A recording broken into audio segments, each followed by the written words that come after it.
In a historic moment, Aldy St. Louis, a 34-year-old schoolteacher from Cap Haitian, Haiti, became the first person to receive the United States of Africa passport. Her journey to Ouagadougou, Burkina Faso, was not just a trip across borders, but a powerful reclaiming of identity, resilience, and heritage. Carrying only a small bag, a worn photograph of her grandmother, and a handwritten family tree tracing her lineage to Ivory Coast, Aldy walked into the Ouagadougou Passport Center under the weight of centuries of history. President Ibrahim personally greeted her, placing the deep green passport in her hands with reverence. In front of gathered journalists, he praised her courage, calling her journey a testament to the strength that defines the United States of Africa movement. Aldy's story, one of perseverance through Haiti's political unrest, economic collapse, and personal hardships, resonated deeply. She had saved for months to afford the ticket to Ouagadougou. Driven by a belief that this passport represented more than travel, it symbolized healing and belonging. As she held the document, tears in her eyes, she spoke softly, "I feel my grandmother's spirit. I feel that I belong." The crowd erupted in applause, some wiping away tears. And within hours, the image of Aldy, a proud black woman holding the first Pan-African passport, went viral across social media. The moment sparked a global wave of emotion.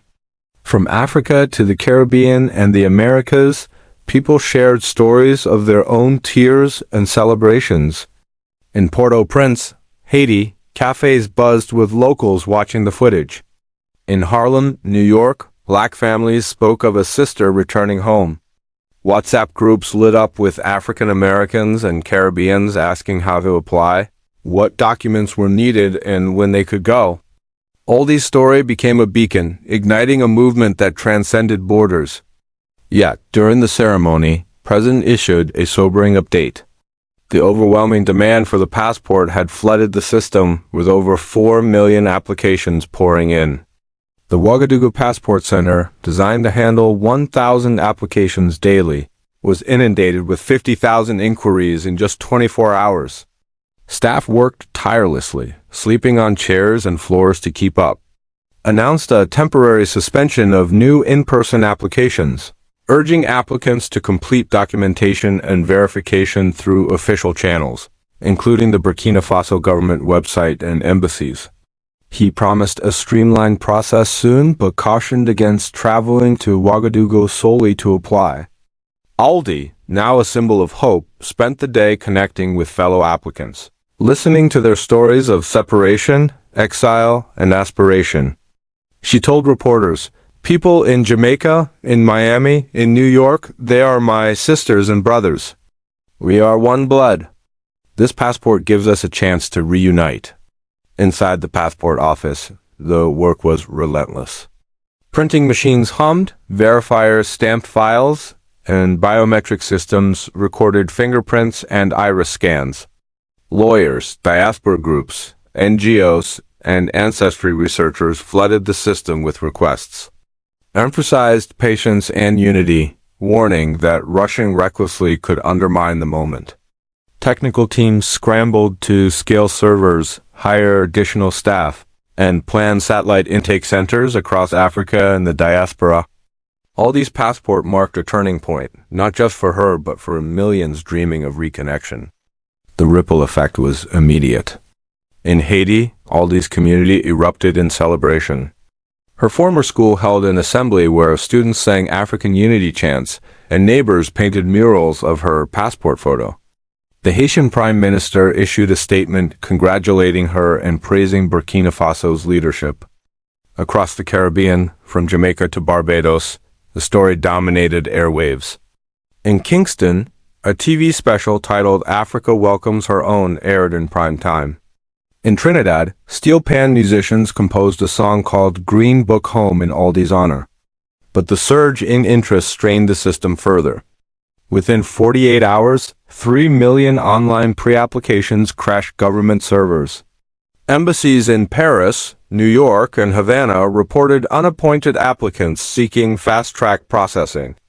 called for reiterating that the temporary suspension of in-person applications would remain until new passport centers could be established in African countries and diaspora hubs like New York, Kingston, and Port-au-Prince. He spoke from the heart. To our African-American brothers and sisters, to our Caribbean family from Jamaica, Barbados, Trinidad, and beyond, we welcome you home. Africa must not only open its arms, it must apologize. The pain of slavery cannot be erased with a passport, but it is a beginning. The verification process was strict. Applicants needed birth certificates, ancestral documentation, or DNA proof, along with clean legal records and a signed declaration supporting African unity. Stressed that the passport was not just a travel document but a symbol of loyalty, heritage, and Pan-African duty. Aldy remained humble amid the attention, saying she saw her grandparents' faces in the passport, a recognition of generations of struggle. By evening, thousands of emails poured in from Trinidad, Suriname, the Bahamas, Brazil, Canada, and the UK. Despite the pause on in-person applications, online pre-registrations surged, with 2.4 million people starting the eligibility process within hours of Aldy's ceremony. The next morning, a 2-kilometer line formed outside the Ouagadougou passport office, despite the suspension. Hopeful applicants, clutching family Bibles, photo albums, and tiny flags from Haiti, Jamaica, and Ghana stood where Aldy had stood, taking selfies and touching the gate that marked a new chapter. In Haiti, passport circles emerged, with communities pooling resources to help each other apply. A young man in Port-de-Paix drew the African continent in chalk on a wall, writing, "No, c'est petit laugh, we are children of Africa." Met with a special committee to expand the system, announcing diaspora passport offices in key cities and the diaspora verification protocol requiring documented ancestry, DNA tests for those without records, background checks, and an oath to uphold African unity. In the U.S., African-American leaders in Atlanta, Detroit, and New Orleans sent letters to the Burkina Faso embassy, seeking partnerships for the application rollout. Influencers on TikTok and YouTube posted videos titled, "I'm going home," while some traveled to Ouagadougou to document the movement, reiterated that unregistered visitors would not be processed, and launched a secure online pre-registration platform for document uploads and eligibility quizzes. The African Union held emergency meetings, with 31 countries agreeing to accept the passport for visa-free movement, sparking discussions about shared economic zones and welfare programs for returning diaspora citizens. Aldy, now called Mama Afri, became a global icon. She was honored in Mali with a royal necklace, had a statue unveiled in Senegal, and placed flowers at Ghana's Cape Coast Castle, where she wept, saying, "They took us in chains, but I came back walking." Her words moved millions. In Nigeria, youth marched in Abuja, chanting, "If Haiti can return, so can we." In Ghana, elders held prayer ceremonies for the diaspora's return. Despite skepticism from some Western media, who called it Pan-African nostalgia or questioned Africa's capacity to absorb millions, countered, "What they call nostalgia, we call justice. What they mock as fantasy, we live as freedom." The movement grew unstoppable. Over 8 million applications from 38 countries flooded the system, the largest migration-related event in African history. Burkina Faso hired 5,000 new passport officers and opened 30 processing centers across West Africa. New rules prioritized DNA tests for those without documentation and fast-tracked applicants with proven African lineage. In the U.S., barbershops and churches became hubs of application support, with murals and slogans celebrating the movement. Announced plans for a continental currency, a unified welfare system, and voting rights for the diaspora, framing the passport as a political and economic bridge. As the sun rose over Ouagadougou, lines stretched outside the passport center. People from Baltimore, Trinidad, and Jamaica stood together, holding documents, flags, and dreams of return.